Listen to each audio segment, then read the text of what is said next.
Hello, welcome to this one. This is Lifelong English Major.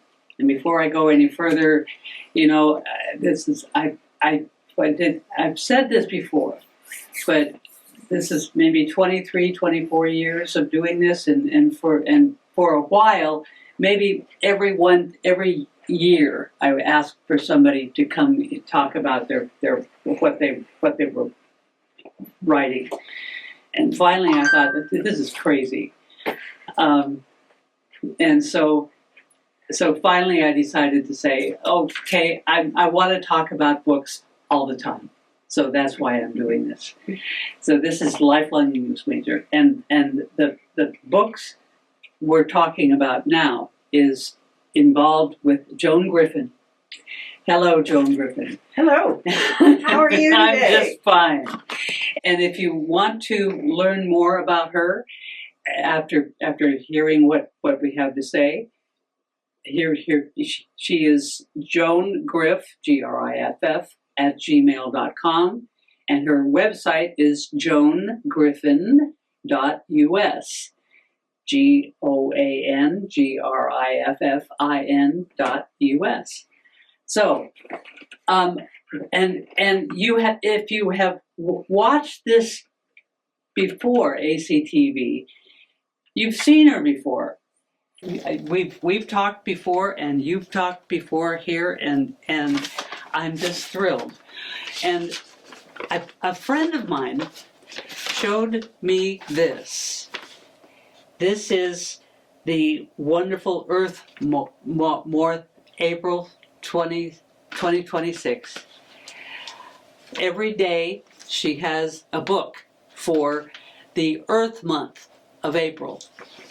And this person she showed us, oh my goodness, this is just really wonderful. And I thought, wow, it's wonderful. And I expected that there was going to be one in May, but no. And why not? Well, there are 30 books on there, and I've read them all. And I started with a list of possibilities that was about 100. So I had to winnow it down. It takes me about 6 months to get that list put together. So it's every April, every Earth month, okay. I put one together. Okay. And so you get to read 100 wonderful books to figure out how many of 31. Darn. Right, it takes a long while. There are other people who put out lists like that for other months, though. So I just stick in my lane of Earth Month. And why Earth Month? I believe in the power of storytelling to change the world. And I think our environment needs protection. And I believe that the people in our area who live so close to the Sierras and appreciate that great beauty want to protect that land. Yes. And one of the ways to spread that love, that concern, that dedication is to share good books that have a strong nature theme to them with friends and family. Okay. And that's the kind of books you choose. Yes, across all genres. So there's nonfiction books, heavy on facts, and there's memoirs, which are, people's personal relationship with nature. And then there are books from all across fictional categories that just happen to have a strong nature setting, almost like that nature is a character. And so there's something nature on there for everyone. I like that. Yes. Wow. Yes. Yeah. And so there's some thrillers in there where people are, it's a real person versus nature battle, or there's some futuristic ones and historic ones that look at how people live in the world. That's wonderful. Thank you. That sounds fascinating. Thank you. Yes, and that's why I was so amazed with this. Yeah, and I see that yours is here on April 22nd, Force of Nature, And we've talked about Force of Nature before. Yes. What is that? So I took that prime real estate of Earth Day on the 22nd and saved it for myself. But my book is called Force of Nature, and the subtitle is 3 Women Tackle the John Muir Trail. And it's the true story of my 2 friends and myself hiking the 200-mile John Muir Trail through the heart of the Sierra. Took us 27 days to walk 200 miles, carrying 40 pounds on our backs. And it was a spectacular adventure in awe-inspiring nature. Yes. Yes. You had trouble, apparently. We had some trouble. The first 4 or 5 days were ruled by Murphy's Law. Everything that could go wrong went wrong. Some of it because of Mother Nature, some of it because of our own poor choices. And if there'd been an off-ramp, I would have come home.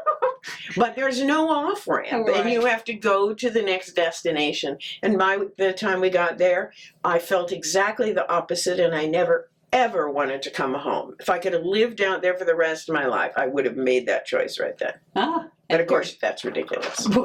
Well, maybe now, yeah. But if this were 1800, Yeah, I could be right out there with John Muir sitting in that pine tree. Yeah. Wow. Wow. Have you done it again? No. And there are people who do it like multiple times, but I decided I was going to go do other adventures instead and other challenges, not necessarily outdoor challenges. Okay. So. Okay. How many years have you provided this wonderful Earth Month? This is only the 2nd year, but Oh, really? but it is my intention to do it for as long as I can handle it, because it's been very popular and I think very effective. And so each year when I get close to being finished, I think, oh my goodness, I'm not doing this again. But every year, halfway through Earth Month, and with all the feedback, it's like, okay, I already have a list of 30 books for next year, and it just keeps growing. I know it's... I understand this. Yes. You know about passion. You come in here on a regular basis for years because it's your passion. It's part of my passion, yeah. And I find people and I like to talk to them and hear them, and it's in it, and it makes it easy. Why did you start? I was inspired by another author I know who lives on the East Coast, Janice Daly, who has been doing this for years for Women's History Month, which is March. And she puts together a calendar, just like I did. I copied her. But it's all women's historical fiction, and she has a book a day, and I just thought it was such a brilliant idea to share good books with friends and strangers and other book lovers. And I got together with her and said, help me put this together. I want to do this for Earth Month. And she was so helpful. I just thought it was a brilliant idea. Yes. And I stole it. Well, good. But you had your own kind of organization. Yeah, I greened it up. Yes, you did. Yeah, that's wonderful. And are you friends with any of the authors on this list? Yes, there are a handful of authors there that I know, and I'm going to look to remind myself. I share a publisher, Black Rose Writing out of Texas, with 4 of the authors on here. Jan Alexander, who wrote Unspoken, and Cam Torrens, who wrote Havoc, and Jill, who wrote The View from Half Dome, and Jim Naring, who wrote Everest and the Rest of Us. And there's one local author on here that I think you know, Barbara Olson Lawrence, who wrote Drawing water. She was in here with you recently. Yeah. Okay. And I also know the person who wrote on hiking, Arnold Marsden. I try and include a few authors that I'm familiar with every year, but then I also include a lot of big sellers who probably wouldn't ever notice me if I contacted them. Okay. You know, that are big authors who sell millions of copies. Yes. Have you brought in the people who you know in here? No, I haven't brought them in here, but I've spoken about their books on my show, and I've communicated with them, and they use the show and this in their promotions and on their websites and things. While we're talking about your show, yes, ma'am. How often do you do this? Well, in theory, I do it once a month. In practice, I do it a little less frequently. I think I did 6 of them last year. Okay. Yeah. And do it and spotlight 2 or 3 authors and books each time. Yeah. So you're busy. You do your show. In theory, I do it every month, but in reality, I have done it about 6 times in the past year, and I cover 2 or 3 books from the list each time. Okay. And what else are you do? I know you're a busy woman. What else do you do? Well, I teach literature, usually women's history, at Ollie at Sierra, which is the Osher Lifelong Learning Institute for students 55 and better. Better than 55. You mean 30? No. No, older. And I'm, always writing on my next project. And what is your next project? I'm writing a story, another memoir, about having been adopted along with a million other babies in the 1950s and growing up adopted in Southern California. I was adopted by wonderful people, so it's one of those. I won the adoption lottery. Yeah. But as an adult, I have ended up meeting my 2 birth families. My birth mother hired a private detective back in the 90s and found me, and then because of Ancestry DNA, I got connected with my birth father's children. So I have 6 half-siblings out there that I never knew until I was an adult. So it's been very interesting. So that's the story I'm writing. That's your story? Yes. Okay. Yes. Were you, your mother, your real mother, your other mother, your first mother, my birth mother, or your birth mother, found you. Was that okay with you? It was a bumpy road. Okay. It was a bumpy road with her. I'm not going to tell you details because that's part of the excitement of the book. Okay. So you need to look for. Yes, I do. Strangers in My Blood is my working title. Strangers in My Blood. Okay. Interesting. Okay. In My Blood. Yeah, but you did love your my adopted family. Oh, absolutely, they're my real family. Mm-hmm. Yeah. Oh, good. Yes. So everything has worked out.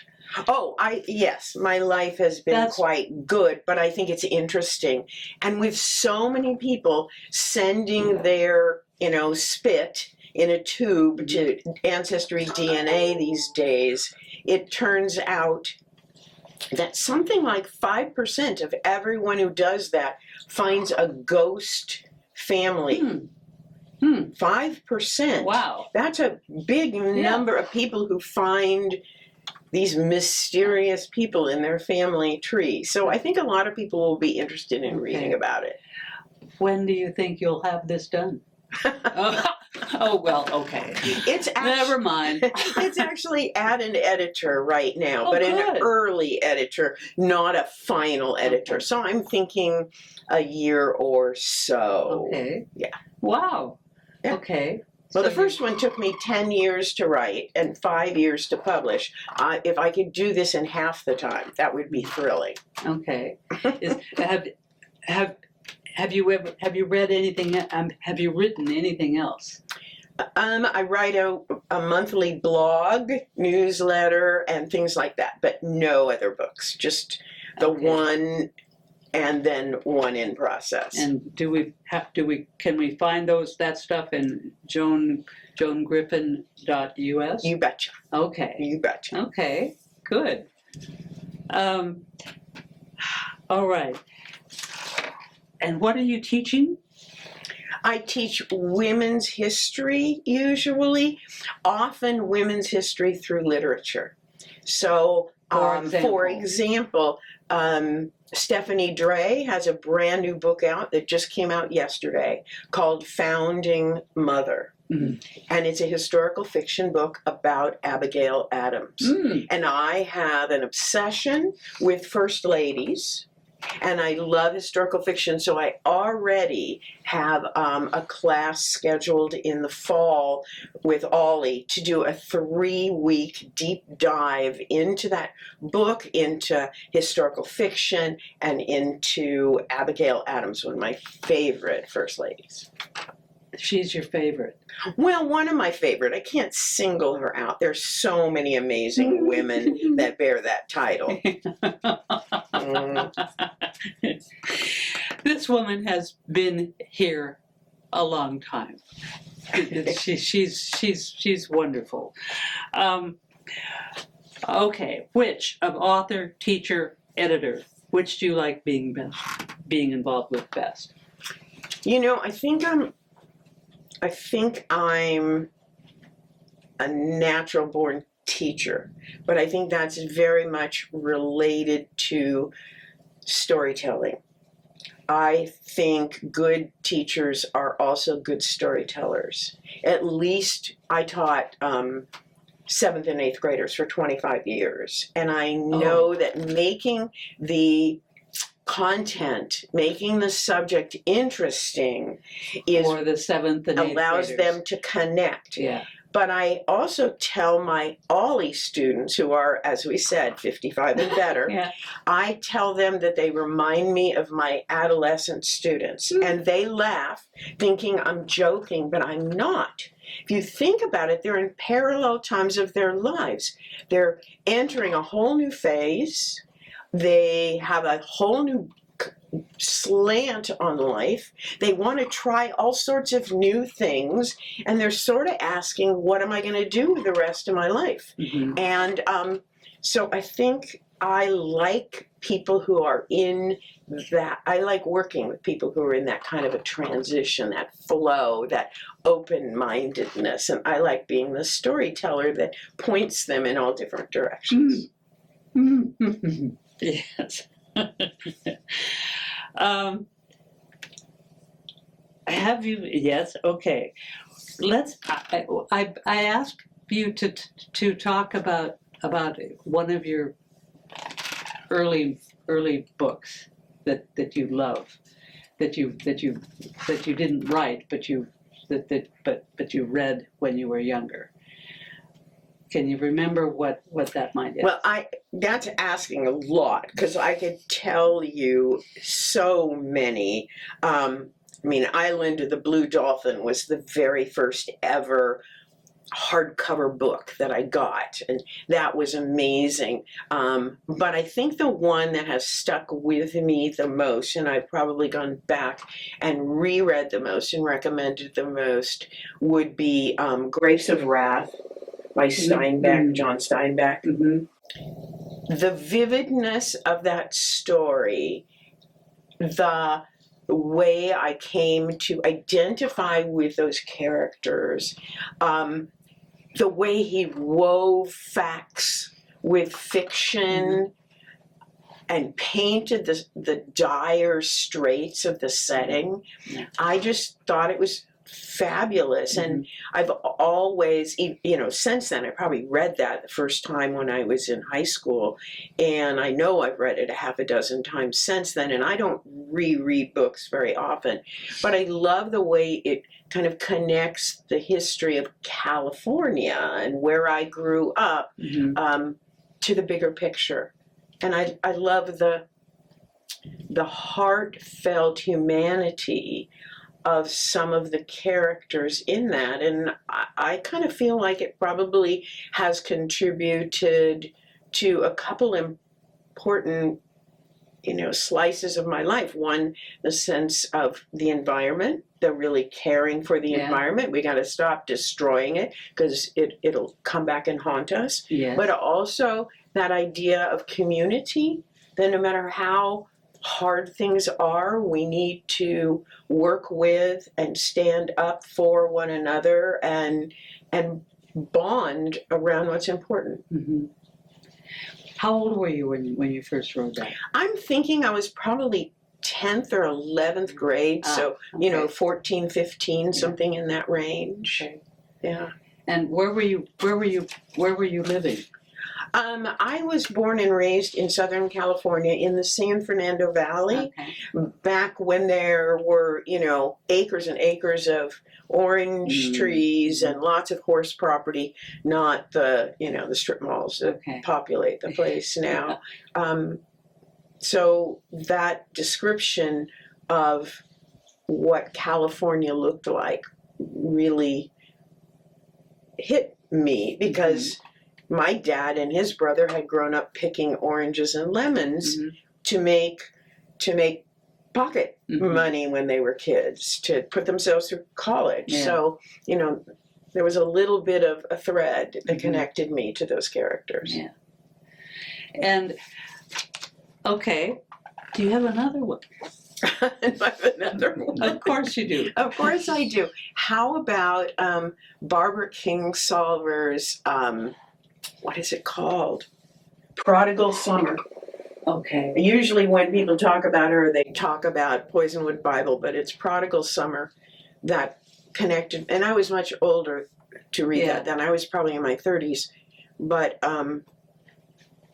that look at living within the environment was really important to me. Eye-opening how there's a chain reaction that you spray to kill the bugs and there are no more bugs, so the birds all die off. And the birds all die off, but also the trees die because a different bug came along and destroyed the trees. And just that subtle chain reaction that takes decades to happen, but you have to be aware of what that first step was. And it makes you think, what that I'm doing today, what's the impact that's going to have on my children and grandchildren, rather than just looking at what does it do for me today and tomorrow.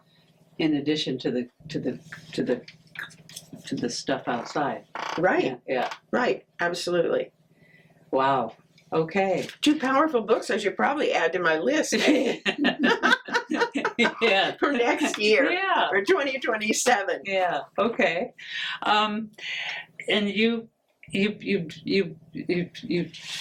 taught 7th and 8th graders.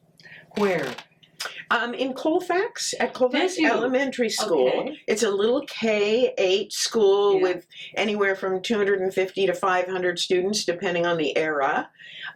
So it's not a big middle school, right? So there were maybe 60 7th graders and 60 8th graders, and I taught with one teaching partner for the last 12 years. Her name is Jody O'Keefe, and she taught math and science usually, and I taught English language arts and social studies. But it's a small school, and you have to be a Jill of all trades, and so I've literally taught everything. Yeah. But that small school platform and the 2 adults working with all the children really allowed for some bonding and real connection. You didn't just have kids for 45 minutes a day and call it good. You had them for a significant period of time, and I really relish having had that opportunity to teach in that environment. I'm still in contact with scores of the thousands of students that came through my classroom, and I love that. I love watching them post on Facebook about getting married and having kids or graduating college or whatever it is, and it's super special. Good. Yeah. Good. Okay. You teach now. Yes. How long have you been doing that? I retired in 2015 from public school and immediately started taking OLLI classes. I had wanted to take them for years, but that's not possible. And I did 1 year where I was simply a student, and I kept thinking, I could teach this, I could teach that. And so then I started teaching. So since spring of 2017, I think, I've been teaching at OLLI at Sierra at the 3 locations: the Grass Valley location, the Rockland location, and at Lincoln Library. All at the same time? No. I do teach sometimes the same class in 2 locations, like one in the morning and one in the afternoon. Okay. Just to make it more accessible, because a lot of the students are most of them are in their 70s or even older, and so they're not as likely to drive a great distance to a class or walk a great distance across a campus. So I like to be accessible. Okay. And you're talking about books. Often I'm talking about books. Sometimes it's women's history, but usually connected to literature by choosing a book as the center. Okay. Yeah, I recently did a class about Frances Perkins using a literature book. Okay. And so how do you find these books? How do you choose? That's a really good question. Oh, good. I'm a voracious reader, and I belong to a number of book clubs and authors groups, and somehow they just kind of flow into my world. Boom. Right, sort of kind of like that. Yeah. Yeah. Okay. Yeah. But I read probably half a dozen books a month or 8 books a month. So some of them are duds, right? Some of them it's like I don't recommend. But others I read and, tell everybody who will listen. Do you finish everything? 99% of the time. Only rarely do I put something down. I stop almost often. I stop often. Do you? Yes. I think about stopping often, but sometimes even if it's not a well-written book, I want to know what happened. Yeah. And so I'll hurry through it to find out what happened. Yes. Even to characters I don't like. Yes. Okay. Okay. Oh my. Again, Joan Griffin's information is Joan Griff, Griff, at gmail.com, joangriffin.us for website. She does stuff for Wonderful Earth Month. She is a teacher. She was a teacher. She